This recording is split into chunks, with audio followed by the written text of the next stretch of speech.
Hey guys, it's Austin the Doctor, and welcome back to another review for How Not to Summon a Demon Lord. This is episode 6, and this was a big roller coaster, I'm not gonna lie. It was like, oh, this is pretty sweet. Oh, Lord, what's going on? Then, oh, well, damn, feel silly now. But, I know I didn't do the review last week. We have Alicia, which is the Imperial Knight, obviously, but, yeah, going to episode 6. So, apparently this slave caravan actually showed up in the city recently. So basically this is their entire motive to, we can try to get these collars off, which this is Celeste is actually giving Diablo the information, and we see Diablo walk up to the actual market, and he's terrified because he's only seen slave markets in manga and animes. Yeah, quotation marks, but yeah.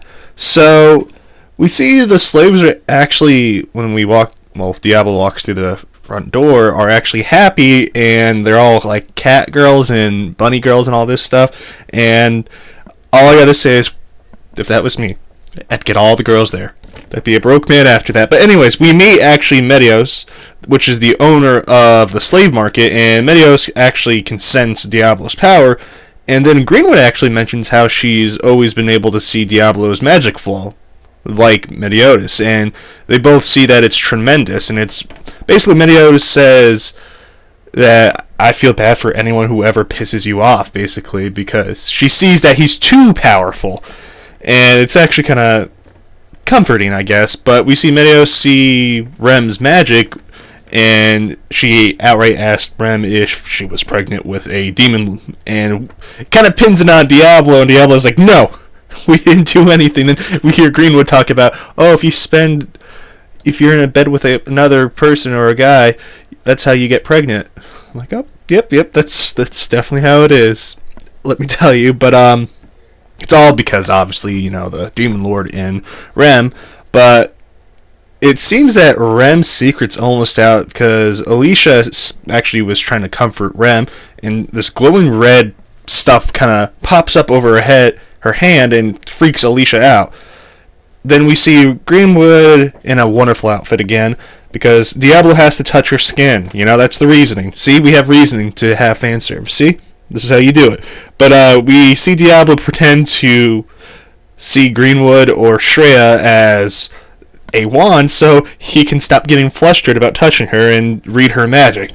Then we see Diablo grab Greenwood's spot where her magic, quotation mark, flow is concentrated, so you can see the entire thing. Then it turns very fast into you shouldn't go watch this in public out loud, because you'll be pretty much assumed that you're watching something different. But yeah, Diablo had to insert his magic into Greenwood, which this is how it gets very not PG-13. But yeah, they actually cut to the next scene, which they kind of give up because they weren't able to break the collar due to the fact that the magic that was used was extremely painful to take apart. And when I say painful, more or less, it's annoying, because it was just a big ball of yarn, basically, and kind of was endless for Diablo, and it would take Diablo too long for it.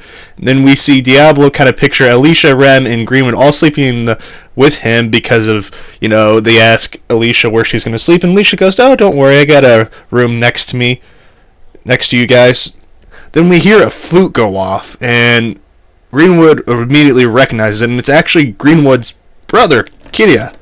And he was lying the entire time, but it's pretty obvious. He kind of talks about how this entire war was just, misinformation, yada yada, and we see that everyone's starting to question everything. This is all, he basically makes it sound everyone's lying, but because he needs to bend it to his own will. But we see that Shreya basically is talking about how Kieta isn't really himself, and Rem starts to defend Shreya, saying that she doesn't want to go, she wants to stay here, and basically it seems that Kieta is really up to something. He's plotting something. He's trying to be nice, so Shreya comes with her, Shreya comes with him, and it seems that it's not going to end well in the next episode, but we see Rem and Shreya have a talk at night about like Shreya's choice, and Shreya outright says that she does not want to go home. She likes it here. This is her other home, and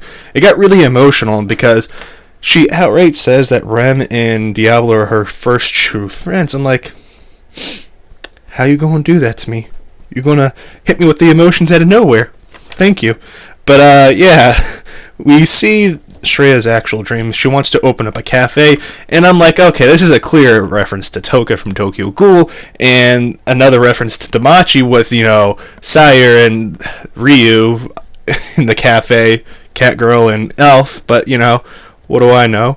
But I love the references. That actually was really nice to see, finally. But, going to the next point, we basically start to hear the flute after, you know, Rem and Shreya start to, you know, mess around, and it was actually really funny because Greenwood was like, oh, this is what Diablo did to me, and basically started feeling her up, and poor Diablo is just trying to sleep. I feel for him. Can we get a press F for respects for Diablo's sleep, because he ain't gonna get any after those two girls messing around. But at the end, this is where it gets really interesting. We see actually Kira use his flute to basically, I think he's preparing a spell to cast on Shreya, but he basically says that Shreya is going to belong to him, that she's going to bear his child, and he kind of really breaks his nice persona, and I'm like, this is what I expect. So my prediction, obviously, without using the manga, I don't know how I'm going to do this, Shreya, it seems, is going to be, you know, touched by some spell, and it's going to go with her brother, and Diablo's not going to accept it, and it's going to turn into this big battle that Diablo completely destroys it. And honestly, I really do want to see Diablo destroy the entire city, but that's just me. You know, I want to see White Nova again. But yeah, anyways, guys, what did you think of this episode? Did you think it was pretty good? I thought it was really good, and I love how people are calling this anime trash when it's actually one of the best animes, in my opinion, next to Union of Hot Springs this season. And it's really good, and I enjoy it because it's a good combination of comedy. This kind of makes me feel like I'm watching Konosuba again, or High School DxD. But anyways, guys, I hope you have a wonderful day, and I will see you until the next time. This is Austin Doctor, signing out. Peace.